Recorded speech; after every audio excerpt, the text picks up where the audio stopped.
ए की वैल्यू 11 होगी, डी की वैल्यू क्या होगी A2 माइनस A1, सो 8 माइनस 11 कितना आ जाएगा, माइनस का 3 हमारे पास में यहाँ पर आ जाएगा। क्वेश्चन को किसी भी तरह से घुमा फिरा के पूछा जाए, लेकिन हमारे पास जो फॉर्मूला यूज होगा वो वही SN वाला यूज होगा या फिर AN वाला यूज होगा। Hey students, welcome to Ariser talent. So students, आज हम यहाँ पर जो हमारा चैप्टर है अर्थमेटिक प्रोग्रेशन, उसकी एक्सरसाइज के कुछ क्वेश्चन सॉल्व करने वाले हैं। ओके, सो चलिए स्टार्ट करते हैं। यहाँ पर हमारा क्वेश्चन नंबर 1।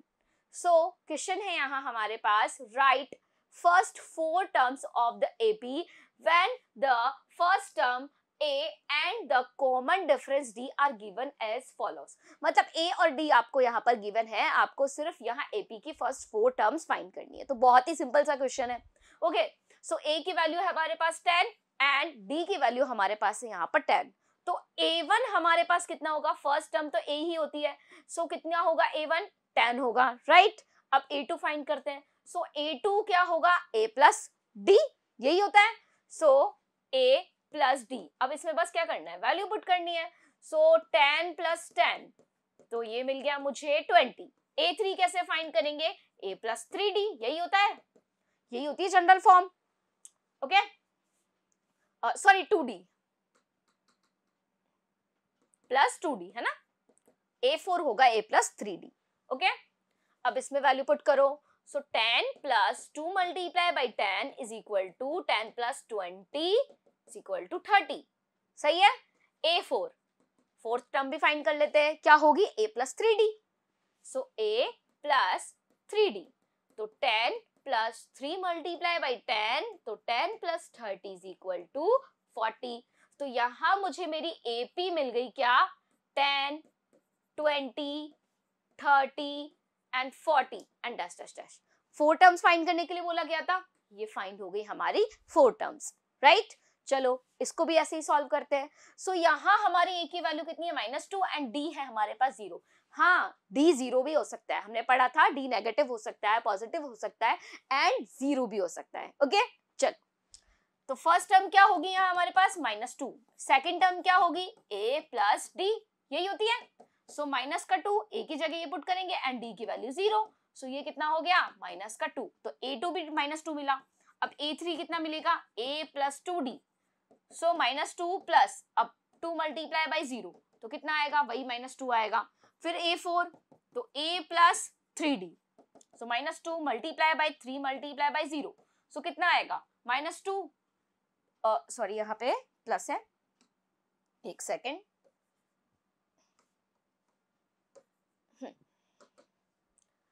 प्लस, ठीक है, ये -2। ओके, अब AP हम यहाँ फॉर्म कर लेते हैं। सो AP -2 -2 -2 -2 dash dash dash dash dash, मतलब इस AP में सारी टर्म्स कैसी होगी, -2 -2 -2 -2। क्यों, बिकॉज जो D है वो हमारे पास में 0 है। तो ये क्वेश्चन तो हमारा इजीली कंप्लीट हो गया। चलो नेक्स्ट क्वेश्चन देखते हैं।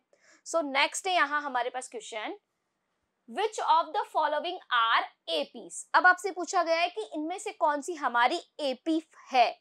मतलब नंबर्स तो लिखे हुए हैं, सीरीज बनी हुई है, पर जरूरी तो नहीं है कि AP हो, कोई ना कोई कंडीशन तो होती होगी ना कि ये AP है हमारी। तो क्या कंडीशन होती है उसकी, कि हमारे पास जो इनका डिफरेंस होता है टर्म्स का वो सेम होता है। जैसे अगर A2 माइनस A1 में करूं तो कोई फिक्स नंबर, एक कोई नंबर आएगा। इसी तरह से A3 माइनस A2 करूं तो कोई ना कोई नंबर आएगा। तो ये सारा जो हमारे पास में नंबर्स आ रहे हैं ये एक फिक्स वैल्यू होगी, ठीक है। मतलब इन सबके बीच में डिफरेंस सेम रहेगा, right. If they form an AP, find the common difference D and write 3 more terms। अगर ये AP है तो आपको इसका कॉमन डिफरेंस भी फाइंड करना है और इसकी आगे की 3 टर्म्स भी फाइंड करनी है। तो पहले तो हम चेक कर लेते हैं कि ये AP है या नहीं है। तो चलो चेक करते हैं। सो देखो, ये है 2 इसकी फर्स्ट टर्म, तो A1, this is A2, this is A3, this is A4। तो A2 माइनस A1 करो, कितना आएगा, यहाँ पर 2, 4 माइनस 2 कितना आएगा, 2। A3 माइनस A2 करो तो 8 माइनस 4 किया, कितना आएगा, 4। ये लो, यहीं पर डिफरेंस अलग आ गया। तो और आगे और चेक कर लो, A4 माइनस A3 करो, कितना आएगा, यहाँ आएगा 8। तो यहाँ तो डिफरेंस ही अलग अलग आ रहा है, तो इसका मतलब ये हमारी AP नहीं है।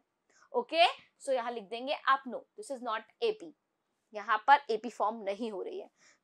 दूसरा क्वेश्चन चेक करते हैं कि दूसरी हमारी एपी है या नहीं है, तो चेक करो। सो ये हमारा A1, this is A2, this is A3, this is A4, तो A2 माइनस A1 करो कितना आएगा। सो A2 माइनस A1 जब हमने किया -6 माइनस ऑफ -10 कितना आएगा, देखो माइनस का 6 प्लस का 10 कितना आ गया, यहां से मुझे मिल गया प्लस का 4। अब करो A3 minus A2, A3 minus A2 करो, सो माइनस का 2 एंड माइनस ऑफ -6 कितना आएगा, -2 प्लस 6 कितना हो गया, ये भी +4 आया। अब A4 माइनस A3 करो, सो A4 कितना है 2 and minus of A3, so A3 कितना है माइनस का 2, सो यहाँ हो जाएगा 2 + 2 = 4। सो यहाँ पर हमारे पास में जो डिफरेंस है वो सेम आ रहा है, इसका मतलब कॉमन डिफरेंस तो हमारे पास कितना आ गया D, जो हमारा कॉमन डिफरेंस है वो आ गया 4। चलो तो यहाँ से D भी फाइंड हो गया और हमें पता भी चल गया कि ये हमारी एक AP है, तो यहाँ पे AP फॉर्म हो रही है और उसका कॉमन डिफरेंस D भी हमने फाइंड कर लिया। अब देखो A4 तक तो टर्म्स गिवन ही है, आगे कितनी टर्म्स पूछी गई है, 3 मोर टर्म्स, आगे की 3 और टर्म्स हमें फाइंड करनी है। मतलब हमें A5 फाइंड करना है, A6 फाइंड करना है एंड A7 फाइंड करना है। तो क्या फॉर्मूला होगा, इसका फॉर्मूला होगा A + 4D, राइट, एंड इसका फॉर्मूला होगा A + 5D, इसका फॉर्मूला होगा A + 6D। तो फाइंड करो, तो A की वैल्यू तो हमारे पास में कितनी है -10, या फिर आप क्या कर सकते हैं, सिंपल सी एक और चीज कर लीजिए, ये सब ना करके सिर्फ कॉमन डिफरेंस जो हमारे पास में है उसे आप ऐड करते जाइए। देखो A4 कितना है हमारे पास में 2, ठीक है, अब हमें A5 चाहिए, तो इस 2 में जस्ट आप क्या ऐड कर दो, 4 ऐड कर दो, कॉमन डिफरेंस जो है वो, तो कितना आ जाएगा नेक्स्ट टर्म 6 आ जाएगी। A6 चाहिए तो पिछली वाली जो A5 वाली जो टर्म थी 6 के अंदर D ऐड कर दो, तो कितना आ जाएगा नेक्स्ट 10 आ जाएगा, तो ये नेक्स्ट टर्म आ गई। A7 फाइंड करना है तो बस इस 10 में फिर से आप यहाँ 4 ऐड कर दो, प्रीवियस टर्म में हम जो हमारा कॉमन डिफरेंस है बस वो ऐड करते जाएंगे तो नेक्स्ट टर्म हमें मिलती जाती है, तो ये आ गया 14। तो ये आगे की टर्म्स भी हमने यहाँ पर फाइंड कर ली, बाकी जो मैंने फॉर्मूला भी लिखा था आप वो फॉर्मूला यूज करके भी यहाँ पे फाइंड कर सकते हैं, तो भी यही टर्म्स आपकी आने वाली है। क्लियर, चलो तो ये क्वेश्चन हो गया हमारा कंप्लीट। अब नेक्स्ट क्वेश्चन देखते हैं। सो नेक्स्ट क्वेश्चन में क्या पूछा गया है, how many 3 digit numbers are divisible by 7, ऐसे कितने नंबर्स होंगे, है ना, कितने नंबर्स होंगे, कितने 3 डिजिट नंबर्स होंगे जो 7 से डिविजिबल होंगे। मतलब 3 डिजिट नंबर जितने भी होते हैं, जितने भी 3 डिजिट नंबर्स होते हैं उनमें से कौन से नंबर्स, कितने नंबर्स ऐसे हैं जो 7 से डिवाइड हो जाएंगे, आपको बस ये बताना है। सो देखो यहाँ पर इस क्वेश्चन को सॉल्व करने के लिए, इसका आंसर देने के लिए हमें पहले एक एपी फॉर्म करनी पड़ेगी और उसी की मदद से हम ये क्वेश्चन को सॉल्व करेंगे। सो सबसे पहले यहाँ पे 3 डिजिट नंबर की बात की गई है। सो स्मॉलेस्ट 3 डिजिट नंबर कितना होता है वो देखिए पहले तो आप। सो कितना होता है स्मॉलेस्ट 3 डिजिट नंबर, 100, यही होता है। तो क्या हमारा 100 जो है वो 7 से डिविजिबल है, चेक करो 7 से डिवाइड होता है क्या। 1 टाइम डिवाइड किया, रिमाइंडर बचा 3, फिर 30, तो 30 को डिवाइड करेंगे तो यहाँ पर हमारा रिमाइंडर बच जाएगा, देखो 28 है ना, तो रिमाइंडर बच जाएगा 2। सो 100 हमारा 7 से डिविजिबल नहीं है। चेक करो नेक्स्ट नंबर क्या होगा, 101, क्या ये हमारा डिविजिबल होगा 7 से, चेक करो होगा क्या। 7 से डिवाइड करेंगे तो यहाँ आएगा मेरे पास में 1 टाइम एंड ये 31, सो 4 टाइम डिवाइड हुआ, सो 3/7 ये आ गया। ओके, सो 3 रिमाइंडर बच गया। तो यहाँ पर कंप्लीट देखो 101 को जब करा हमने डिवाइड तो 3 रिमाइंडर बचा, मतलब यहाँ 3/7, अगर यहाँ पे 7/7 हो जाए तो ये तो हमारा कंप्लीट डिवीजन हो जाएगा। तो इसका मतलब कितना और ऐड करें, 4 और ऐड करें, तो 101 में 4 और ऐड करो, 105 नेक्स्ट नंबर होगा हमारा जो 7 से कंप्लीट डिवाइड होगा। कितने टाइम्स, 1 टाइम एंड 3 इधर गया 5, 15 टाइम्स हमारा ये डिवाइड होगा। ठीक है, तो इसका मतलब फर्स्ट जो स्मॉलेस्ट 3 डिजिट नंबर होगा जो कि 7 से डिविजिबल है वो कौन सा होगा, 105 105 होगा।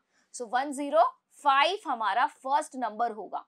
तो हम एपी यहाँ फॉर्म कर रहे हैं, तो फर्स्ट नंबर जब 105 है, ठीक है, देखो अगर 7 की टेबल वही चीज है, टेबल वाली चीज है, 7 की टेबल हम लिखते हैं तो 7 के बाद 14, 14 के बाद 21, इस तरह से 7 ऐड करते जाते हैं और आगे हमारा आता जाता है। तो वही चीज यहाँ भी अप्लाई होगी। 105 के बाद नेक्स्ट कौन सा नंबर होगा जो 7 से डिविजिबल होगा? 7 ऐड करो, इसमें कितना आएगा? 112। सो 112 चेक करके देख लो, ये भी 7 से डिविजिबल है। फिर इसके बाद 7 प्लस करो और तो कौन सा नंबर आएगा? 119 आएगा। सो ये हमारा कंटिन्यूअसली आगे चलता रहेगा। लेकिन हाँ, मैक्सिमम हमसे पूछा है 3 digit numbers are divisible by 7, मतलब 3 डिजिट नंबर ही होने चाहिए। तो कहीं ना कहीं तो स्टॉप होंगे 3 डिजिट नंबर, क्योंकि उसके आगे तो 4 डिजिट नंबर आ जाएगा। तो मैक्सिमम लार्जेस्ट 3 डिजिट नंबर कौन सा होता है हमारा? 999, यही होता है, ठीक है, यही होता है। देखो स्मॉलेस्ट 3 डिजिट नंबर था 100 और लार्जेस्ट 3 डिजिट नंबर था 999। तो इन दोनों के बीच में हमें चेक करना है कि कितने नंबर्स ऐसे होंगे जो 7 से डिविजिबल होंगे। इस क्वेश्चन का मीनिंग बस इतना सा है, ठीक है। तो 999 से जस्ट छोटा कोई भी, मतलब इससे जस्ट छोटा पहला जो हमारा 7 से डिविजिबल नंबर होगा वही इसकी आखिरी टर्म होगी।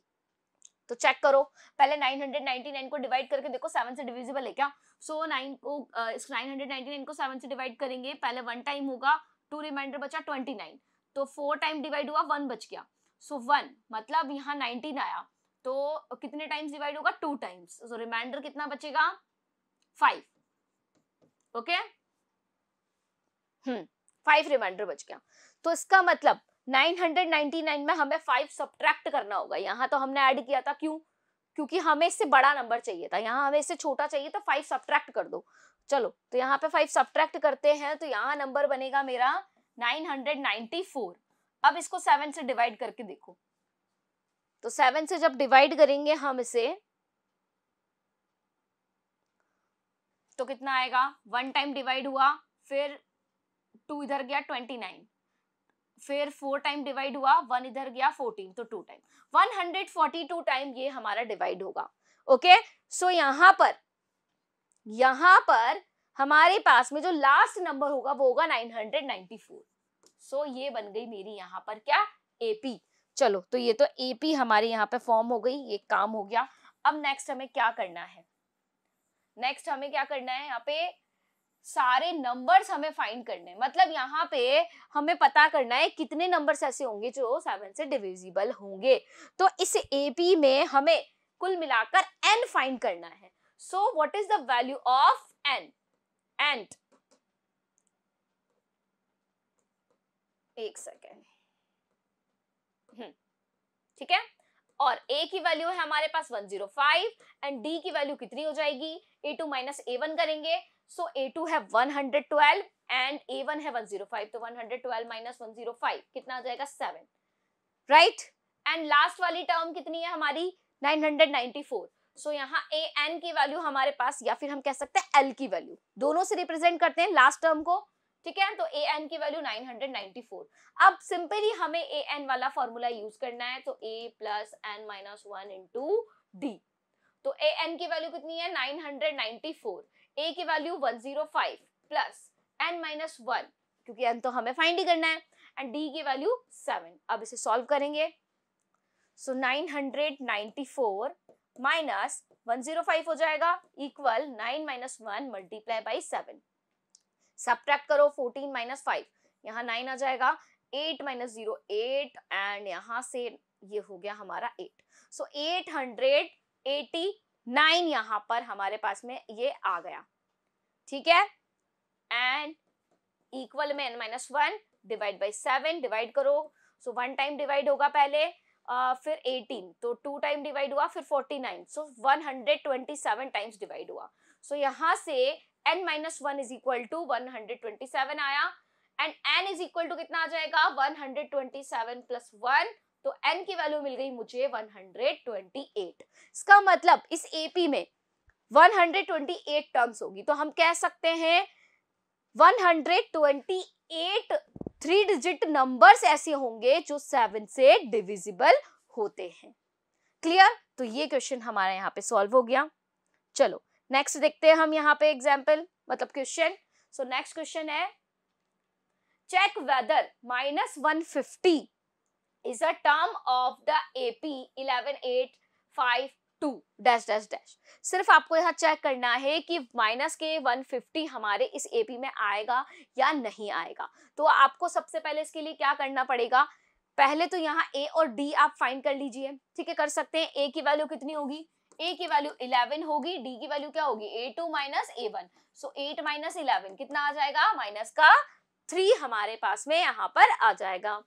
करेक्ट। नाउ अब हमसे क्या पूछा गया है कि माइनस का जो 150 है वो इस एपी में होगा या नहीं होगा। सो सिंपली ए एन की वैल्यू गिवन है आपको, क्या, माइनस का 150। अब हमें एन की वैल्यू फाइंड करनी है, ठीक है। ए एन वाला फॉर्मूला लगाएंगे और एन की वैल्यू फाइंड करेंगे। अगर एन हमारा कोई पॉजिटिव इंटीजर आता है तो हम कह देंगे कि हाँ ये इस एपी की कोई टर्म होगी। अगर नहीं आता है, फ्रैक्शन में आता है नंबर, तो हम कह देंगे कि नहीं, ये हमारे इस एपी में नहीं आएगा। ओके चलो सॉल्व करते हैं। So A N is equal to A plus N minus 1 multiply by D. तो ए एन की value -50 is equal to A की वैल्यू है 11 प्लस एन माइनस 1 और डी है हमारे पास माइनस का 3। सॉल्व कीजिए इसे। सो माइनस का 50 और ये 11 इधर आएगा, -11 n minus 1 multiply by minus का 3, तो ये हो गया माइनस का 161। ठीक है, कितना आया, एंड इक्वल में n माइनस 1 और डिवाइड हो जाएगा माइनस के 3 से। सो उसको डिवाइड करो, कितने टाइम डिवाइड होगा,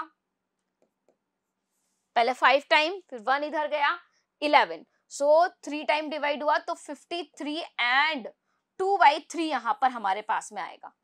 तो ये तो हमारी मिक्स्ड फ्रैक्शन में वैल्यू आ गई। तो इसका मतलब हम कह सकते हैं कि माइनस का 150 जो है हमारा, वो इस एपी में एग्जिस्ट नहीं करता है, ये इसकी कोई टर्म नहीं है। तो इसका आंसर हो जाएगा नो। ओके, तो ये क्वेश्चन भी हमारा यहाँ पे सॉल्व हो गया।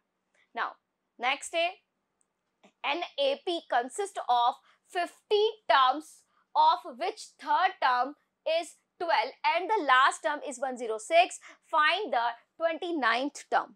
सिंपली यहाँ पे क्या बोला गया है, एक एपी है जिसमें टोटल कितनी टर्म्स है, 50 टर्म्स है। मतलब यहाँ पे एक एपी में पूरी टर्म्स हमारे पास में कितनी है, 50 टर्म्स है, राइट। उसकी थर्ड टर्म आपको गिवन है। ओके, थर्ड टर्म क्या है देखो, मतलब A3 की वैल्यू गिवन है 12।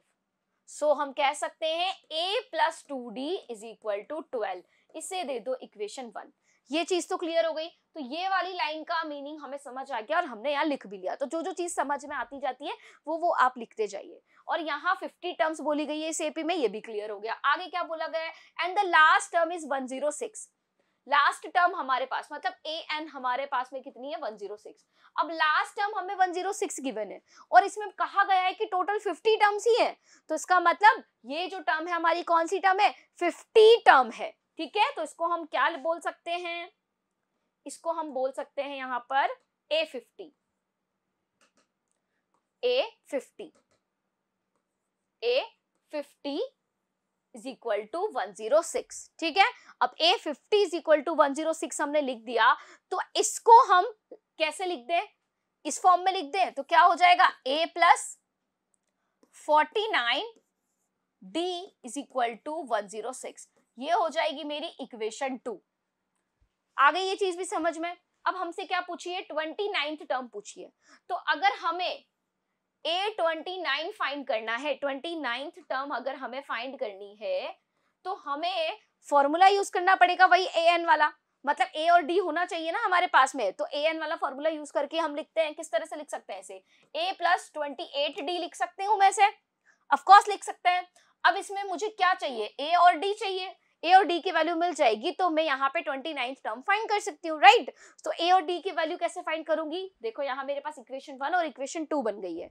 तो ये दोनों मेरी लीनियर इक्वेशन इन 2 वेरिएबल हो गई। तो यहाँ से A और D की वैल्यू मैं फाइंड कर सकती हूँ। सो यहाँ पर मैं एलिमिनेशन मेथड यूज करूंगी और इक्वेशन 1 और इक्वेशन 2 को सब्ट्रैक्ट करेंगे। सो माइनस माइनस माइनस यहाँ कर देंगे, तो ये मेरी कैंसिल हो गई A। अब इसे सॉल्व कर लो। सो माइनस का 47d बचा मेरा, एंड यहाँ मेरा कितना बच गया, माइनस का 6 माइनस 2 4 एंड 10 माइनस 1 9। सो कितना आ गया यहाँ पर 94, माइनस का 94 आ गया, राइट। अब d की वैल्यू आ जाएगी माइनस 94 अपॉन माइनस का 47। सो यहां से ये 2 टाइम्स डिवाइड हो गया। सो d की वैल्यू मिल गई मुझे कितनी 2। d की वैल्यू तो 2 मिल गई, लेकिन a की वैल्यू क्या होगी, तो इक्वेशन 1 में हम d की वैल्यू पुट कर दे तो a मिल जाएगा। सो ये हो जाएगा a plus 2d is equal to 12। तो a plus 2 multiply by 2 is equal to 12। तो a plus 4 is equal to 12 and a is equal to 12 minus 4। तो a की वैल्यू आ गई कितनी 8। तो a की वैल्यू 8 एंड d की वैल्यू मिल गई मुझे यहाँ पर 2। तो चलो यहाँ पे पुट कर लेते हैं इसमें। तो a29 इज इक्वल टू हो गया हमारे पास में कितना 8 plus 28 multiply by d, d कितना है 2। सो 8 प्लस 8 2 जा 16, मतलब 2 8 जा 16 एंड 2 2 जा 4 एंड 5। सो ये हमारा हो गया 64। सो a29 मेरा यहाँ पे फाइंड हो गया कितना 64। सो 29th जो हमारी टर्म होगी वो होगी 64। तो क्वेश्चन को किसी भी तरह से घुमा फिरा के पूछा जाए, लेकिन हमारे पास जो फॉर्मूला यूज होगा वो वही SN वाला यूज होगा या फिर AN वाला यूज होगा, यही यूज हो रहा है। ओके, चलो नेक्स्ट क्वेश्चन देखते हैं। Which term of the AP 3, 15, 27, 39 will be 132 more than its 54th term? Okay, तो यहां हमसे क्या पूछा गया है, इस क्वेश्चन में हमें बोला गया है कि कौन सी टर्म इस AP की 132 मोर देन होगी इसकी 54th टर्म से, राइट। तो ये AP है मेरे पास में। तो इस क्वेश्चन को सॉल्व करने के लिए देखो थोड़ा सा अटपटा आपको ये क्वेश्चन लग रहा होगा, लेकिन इजी है। तो सबसे पहले इस क्वेश्चन को सॉल्व करने के लिए हम क्या करेंगे, इस AP की हेल्प से A और D फाइंड कर लेंगे, राइट। तो A और D फाइंड कर लेते हैं। तो A यहां पर होगा फर्स्ट टर्म हमारी 3 एंड D क्या होगा A2 माइनस A1। सो 15 माइनस 3 कर लो, कितना आएगा 12। तो D की वैल्यू 12 मिल गई और यहाँ A की वैल्यू 3 मिल गई। अब हमसे यहाँ बोला गया है कि कौन सी टर्म, मान लो वो टर्म हमारी AN है, ठीक है, मान लेते हैं वो टर्म हमारी AN है, राइट। तो AN टर्म जो है हमारी, ठीक है, 132 ज्यादा होगी किससे, 54th टर्म से। मतलब A 54 से कितनी ज्यादा होगी, 132 ज्यादा होगी। सो सिंपली ये स्टेटमेंट हम कैसे लिखेंगे, AN is equal to A54 plus 132। ये चीज यहां पर बोली गई है। ये लाइन जो है वो कुछ इस तरह से है। अब हमें A और D की वैल्यू पता है, राइट, लेकिन हमें क्या पता करना है कि कौन सी टर्म, मतलब इस AN में N की वैल्यू हमें पता करना है। तो सिंपली हम क्या करें, इस AN वाली को हम पहले सॉल्व कर लेते हैं, मतलब इसको एक्सपैंड कर लेते हैं, फॉर्मूला में वैल्यूज पुट कर लेते हैं। तो ये कितना हो जाएगा A plus N minus 1 into D, यही होगा। लेकिन A54 हमें पता होना चाहिए।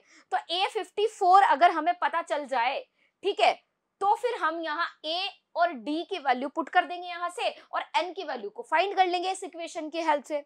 तो हमें ये AN की वैल्यू, मतलब ये N की वैल्यू पता चल जाएगी, मतलब कि कौन सी टर्म हमारी होगी, है ना, 132 ज्यादा 54th टर्म से। ये चीज हमें पता चल जाएगी इसकी हेल्प से। ओके, तो सबसे पहला काम जो हमारा होने वाला है वो होगा कि A54 को फाइंड कर लो। तो A54 कैसे फाइंड करेंगे, तो फॉर्मूला क्या होगा इसका, A plus 53 multiply by D, यही होगा। AN वाला फॉर्मूला यूज कर लिया और A और D की वैल्यू तो मुझे पता ही है। तो चलो यहाँ पे वैल्यूज पुट कर लेते हैं। तो ये हो जाएगा हमारा यहाँ पे 3 प्लस 53 मल्टीप्लाई बाई 12, यही होगा।